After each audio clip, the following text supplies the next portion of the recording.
নমস্কার। আজকে আমি আবারও হাজির হয়েছি নতুন একটি রেসিপি নিয়ে। আর আজকে দেখাবো কিভাবে আলুর চপ বানিয়ে নেওয়া যায়।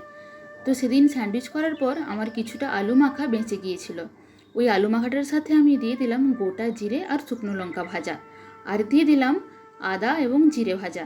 তো সমস্ত কিছু ওই আলুটার সাথে মাখিয়ে নেব। এরপর আমি বানিয়ে নেব বেসনটা। তো বেসনটা রেডি করার জন্য আমি প্রথমেই কিছুটা বেসন নিয়ে নিয়েছি, আর এর মধ্যে দিয়ে দেব চালের গুঁড়ি। তো চালের গুঁড়ি দিলে চপগুলো অনেক বেশি মুচমুচে হবে। এরপর বেসনটা আর গুঁড়িটাকে একসাথে মিশিয়ে নেব। তারপর অল্প অল্প জল দিয়ে বেসনটাকে মেখে নেব। তো প্রথমেই অনেক বেশি জল দিয়ে দেওয়া চলবে না, কারণ অনেক বেশি জল দিয়ে দিলে বেসনটা পাতলা হয়ে যেতে পারে। তাই আমি অল্প অল্প জল দিয়ে বেসনটাকে মাখিয়ে নেব, আর ভালো করে বেসনটাকে ফেটে নিতে হবে।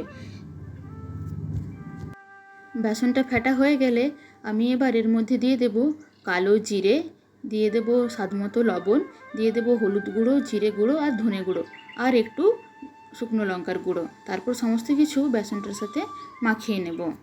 তো এখানে লবণটা পরেই দিতে হবে, কারণ প্রথমেই লবণ দিলে বেসনটা ভালো করে ফেটানো যাবে না। এরপর আমি তেল গরম করতে দিয়ে দিয়েছি, আর ওই আলুটাকে গোল গোল করে নিয়েছি। তারপর একটা শালপাতার মধ্যে তেল মাখিয়ে ওর মধ্যে আলুর গোল্লাটা দিয়ে ওকে একটু চেপটা করে নেব।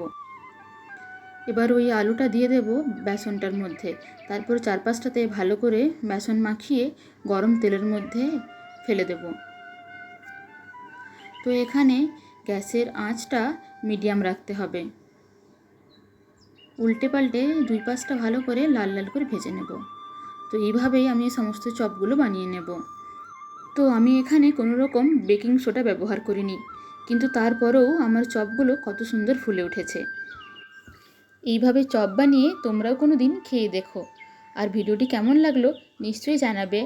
ভালো লাগলে অবশ্যই লাইক, শেয়ার অ্যান্ড সাবস্ক্রাইব করে দিও। ধন্যবাদ।